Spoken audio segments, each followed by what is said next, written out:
कुछ भी कर लेकिन डरा मत प्लीज।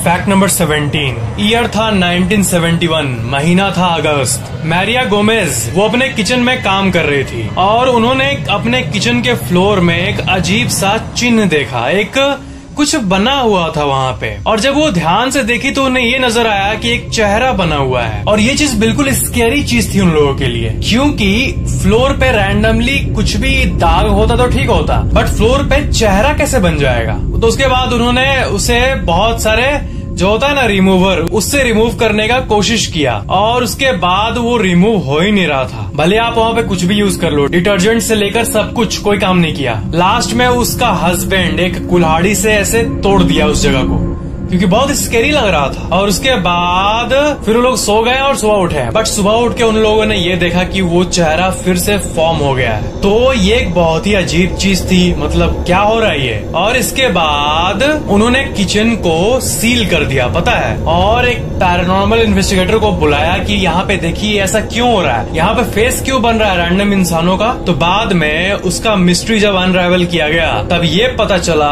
कि असल में उन्होंने किचन को तोड़ा और किचन को ऐसे गड्ढा किया, और कुछ फीट गड्ढा करने के बाद उन लोगों ने देखा कि वहाँ पे बहुत सारे, एक नहीं बहुत सारे डेड बॉडीज पड़े हुए हैं उनके किचन के नीचे।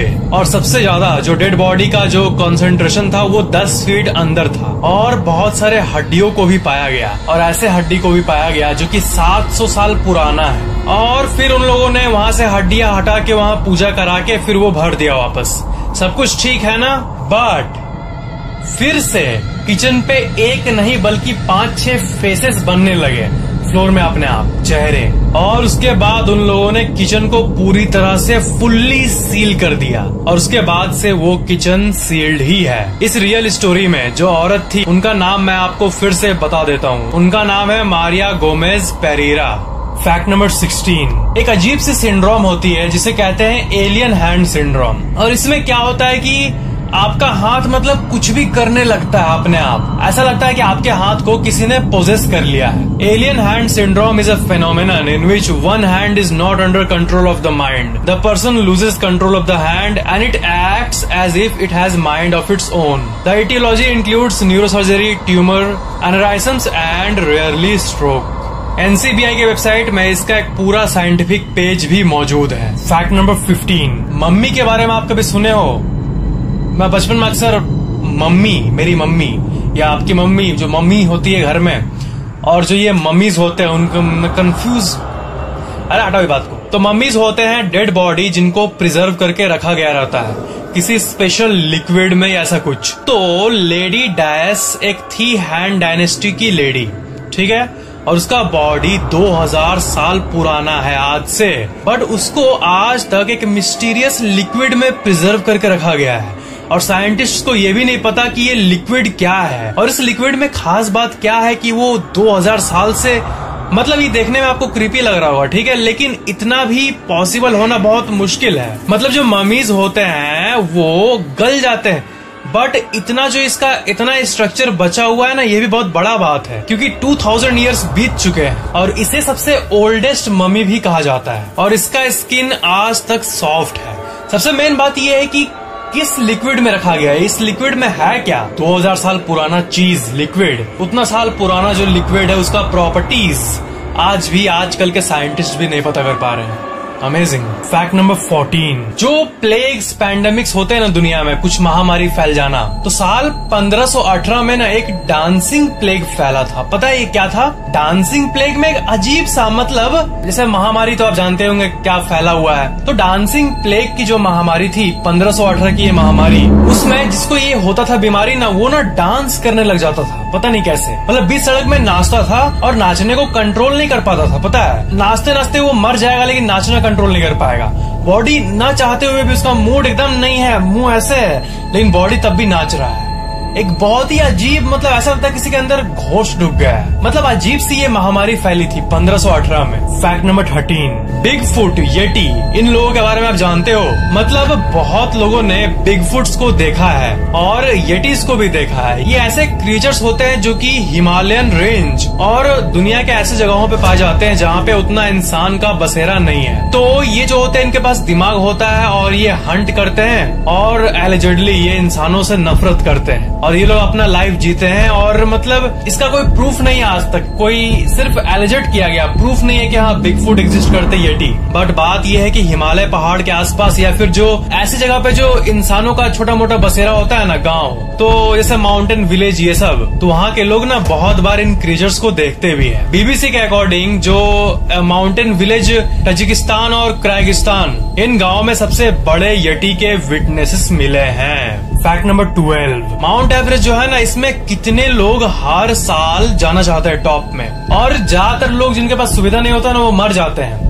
तो माउंट एवरेस्ट में ना आज भी बहुत सारे डेड बॉडीज पड़े हुए हैं और कोई उनको उठाने भी नहीं जाता है। मतलब माउंट एवरेस्ट के पीक पे जाने का जो ये ड्रीम है, ये कितने लोगों का जान हर साल ले लेता है और इस चीज के बारे में उतना अवेयरनेस भी नहीं है। फैक्ट नंबर 11, जो आप सांस लेते हो स्टेशंस में, एयरपोर्ट्स में, पब्लिक प्लेसेस में, उसमें पता है उसमें से करीब 10% ह्यूमन स्किन होता है। लिटरली ह्यूमन स्किन एक्चुअली में शेड करता है और वो एनवायरनमेंट में मिल जाता है और मिलने के बाद हमें हवा में मिलकर वही सांस में अंदर आता है। आप अपने बेड पे गंदे को देखे हो? जब आप बेड पे रात को सोने जाते होगे तो देखते हो कितना गंदा गिरा हुआ है, तो उस गंदे में ना बहुत परसेंटेज ना आपका स्किन ही होता है। और जो लाइट, जहाँ पे लाइट टाइप का होता है ऐसा इमेज जहाँ पे आपको कुछ कुछ दिखता है पार्टिकल, इसमें भी करीब 10% इंसानी स्किन ही होता है।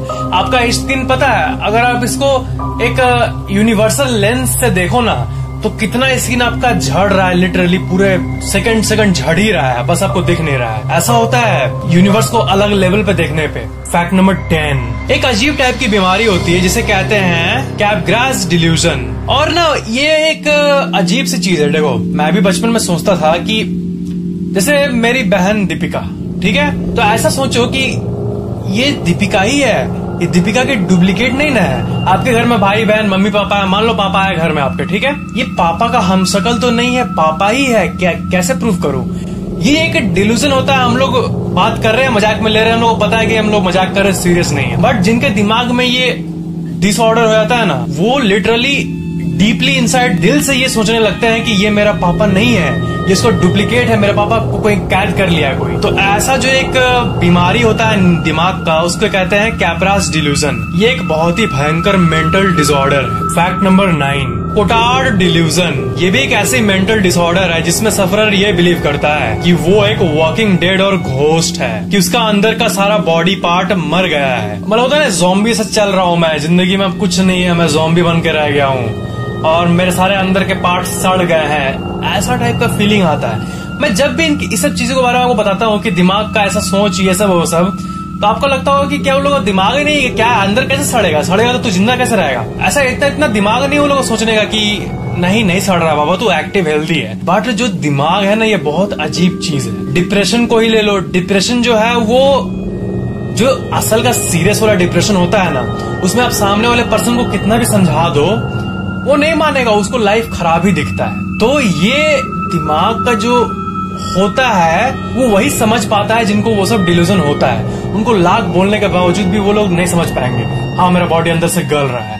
दिमागी बीमारी इतनी खराब होती है, अजीब अजीब चीजें है दुनिया में। फैक्ट नंबर 8, 1918 और 1919 के बीच में एक एक्समैन ना आया था चर्चे में, और एक्समैन जो है ना, ये एक्चुअली में अपने आप को गाने का लवर कहता था। मतलब जैज लवर, जैज म्यूजिक होता है ना, एकदम heavy rock and jazz music जो होता है ना, जो पार्टीज में होता है, उसका शौकीन था। और ये एक अजीब टाइप का साइको था, पता है। तो ये पगलेट इंसान का ये कहना था कि वो उन लोगों को मार देगा जिसके घर में जैज म्यूजिक नहीं बज रहा होगा। मान लो मेरा या फिर आपका एग्जांपल लेता, आप जिस शहर में रहते हो वहां पर अगर एक्समैन आ गया और वो ये बात फैला दिया कि जिसके घर में जैज म्यूजिक नहीं बजेगा आज रात को, उस घर में आके मैं सबको मार दूंगा, तो आप ये एक्सपेक्ट करोगे कि ये सुन के सब कोई घर में अपना म्यूजिक बजाने लगेगा, जैज, ताकि जिंदा रहे। और लिटरली यही चीज हुआ इस साल, पता है, कोई जोक नहीं है। सब कोई अपने घर में जैज म्यूजिक बजाया इसके डर से, और उस दिन एक दिन कोई नहीं मारा। एक दिन ऐसे ही हुआ था कि अनाउंस किया था कि नहीं बजेगा तो मैं मार दूंगा, और उस दिन सब कोई बजाया और उस दिन एक को भी नहीं मारा ये, और कोई नहीं बजाया तो उसका मौत का खबर आ जाता था। मार्च 18 का नाइट था वो, और जगह था न्यू ऑरलियंस, और वहाँ के लोगों का ये मानना था कि ये कोई सुपर नेचुरल क्रिएचर था। फैक्ट नंबर 7, डस्ट माइट्स को आप देखे हो, जो आपका बेड का फैब्रिक होता है उसका, ठीक है, और ये है ऊपर में डस्ट माइट्स। ये माइट्स आपके कहीं भी डस्ट को खाते रहते हैं, और देखा जाए तो यहाँ भी बहुत सारे डस्ट माइट होंगे, इतने छोटे छोटे। उसी का ऐसा होता है ये खतरनाक जूम्ड इन देखने पे। तो एवरेज आपका पूरा जो बेड है, आप जहाँ पे बैठे हो या फिर आपका घर का जो बेड है, उसमें 1 लाख से भी ज्यादा डस्ट माइट अभी करेंटली प्रेजेंट है। That's really true। ये क्रीचर्स हमेशा डस्ट को खाने के लिए तैयार रहते हैं, चाहे दिन हो या रात। Dust mites. फैक्ट नंबर 6, मई 2018 टोरंटो शहर में एक ब्रिज से लटकता हुआ एक कार दिखा। लोगों ने सोचा कि ये कोई फिल्म का शूटिंग है, ऐसा कुछ होगा, बट बाद में अथॉरिटीज ने कंफर्म किया कि कोई भी शूट नहीं था उस दिन। और ये कार किसने रखा, ये कहां से आया, कहां से प्रकट हुआ, किस डायमेंशन से प्रकट हुआ, कोई नहीं जानता है, या फिर इसे किसने किया। और ये हैंगिंग कार एक सिंपल सी घटना है, बट इसके बारे में पूरे दुनिया में फैलने लगी। और ये घटना मॉर्निंग मई 2018 में हुआ था। फैक्ट नंबर 5, आपके घर में स्टोर रूम में या फिर कभी भी कोने पे स्पाइडर्स जरूर होते होंगे। एक फनल वेब स्पाइडर करके आता है, और वो कहीं भी हो सकता है। आपको पता ही होगा कि एक टिपिकल स्पाइडर में एक 2-2, 5-5 तरह का जहर होता है, ठीक है, बट ये दुनिया का सबसे टॉक्सिक स्पाइडर है, क्योंकि इस स्पाइडर के अंदर 40 डिफरेंट टॉक्सिक प्रोटीन्स मौजूद हैं। और ये स्पाइडर आपके यहाँ पे आ जाए ना, तो वो आपके नर्वस सिस्टम को डैमेज कर सकता है। मतलब दुनिया में जितने भी स्पाइडर्स है, उसमें से सबसे खतरनाक, सबसे टॉक्सिक, सबसे डेंजरस फनल वेब स्पाइडर ये प्रजाति है, फनल वेब स्पाइडर। और पता है, ऐसे भी केस हुए हैं कि ये किसी के बॉडी पे आया है, उसके नर्वस सिस्टम को डैमेज किया है और वो मिनटों में मर गया है, सीरियसली। फैक्ट नंबर 4, बेरूत के एक्सप्लोजन के बारे में तो आपने सुना ही होगा, ठीक है, और ये कैसे हुआ, क्या हुआ, सब पता है। बट एक घटना हुई थी जिसका नाम है टुंगुस्का इवेंट, और ये भी एक एक्सप्लोजन की घटना थी, और इसे एक्सप्लोजन आउट ऑफ नोवेयर कहते हैं, क्योंकि एक नॉर्मल सा समर मॉर्निंग चल रहा था, जून 1908, और एक एक्सप्लोजन जो कि फेमस जापान के एक्सप्लोजन से 1000 टाइम्स मोर पावरफुल था, उसने पूरे जंगल के 80 मिलियन ट्रीज को खत्म कर दिया। और जब ये घटना हुई उसके एक दिन बाद एक ब्राइट ब्लू लाइट आसमान में दिख रही थी। लोगों को पता नहीं कि ये ब्लू लाइट आया कहां से, ये क्या हुआ है। और बाद में रिसर्चर्स ने ये पता किया कि ये घटना शायद एक मीटियोर से हुई है, एक उल्का धरती पे आ रही होगी और वो कहीं धमाका किया होगा और पूरा पेड़ जल गया होगा, बट वहां पे एक भी मीटियोर नहीं मिला।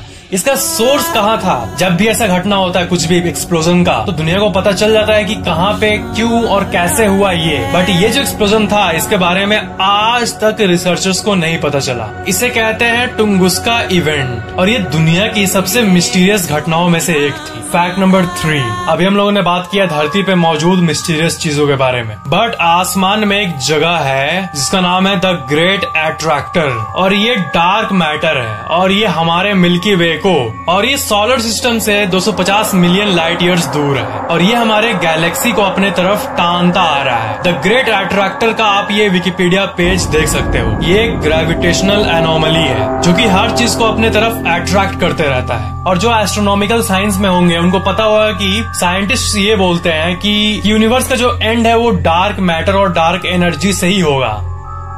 May be this is it, the great attractor dark energy से बना हुआ। फैक्ट नंबर 2, एवरेज में आपका जो पसीना होता है ना, उससे अगर हम लोग मेजर करें, आप आपके बेड पे आप जो पसीना बहता है, आप बैठे रहते हो, तो पूरे एक साल में जितना पसीना आप बेड पे गिराते हो बॉडी से, उसे अगर हम लोग एस्टिमेट करें तो वो होगा 26 gallons. On average you secrete 26 gallons of sweat into your bed per year. Fact number 1, आपको पता ही होगा कि जो पैरानॉर्मल इन्वेस्टिगेटर्स होते हैं वो बहुत सारे इक्विपमेंट्स को यूज करते हैं एंटिटीज को डिटेक्ट करने के लिए। तो उन इक्विपमेंट्स का कुछ जानकारी मैं आपको देना चाहता हूँ। सबसे पहला जो टूल यूज होता है उसे कहते हैं इंफ्रारेड थर्मोमीटर। और ये जो होता है ये किसी भी जगह पे जो टेम्परेचर का सडन चेंज होता है उसे फाइंड करने में मदद करता है। और पैरानॉर्मल इन्वेस्टिगेटर्स का ये कहना है कि जहां पर कोई एंटिटी होता है वहां पे एक टेम्परेचर का सडन चेंज, एक ऐसा चेंज जो कि किसी इलेक्ट्रिकल इक्विपमेंट के चलते नहीं हुआ है, रैंडम चेंज देखने मिलता है रूम में, उसी को ये डिटेक्ट करने में मदद करता है। दूसरा है डिजिटल वॉइस रिकॉर्डर। ये ऐसे वॉइस रिकॉर्डर्स होते हैं जो कि एम्बियंट बैकग्राउंड नॉइज को कैप्चर करते हैं। हल्के से हल्के जो वॉइस होते हैं उसको भी ये कैच कर लेगा, जो एक्चुअल में डिजिटल वॉइस रिकॉर्डर्स होते हैं। अब आप बोलोगे मोबाइल में भी तो है, बट मोबाइल का बात अलग है, वो एक पूरा डिवाइस रिकॉर्डिंग को ही डेडिकेटेड होता है।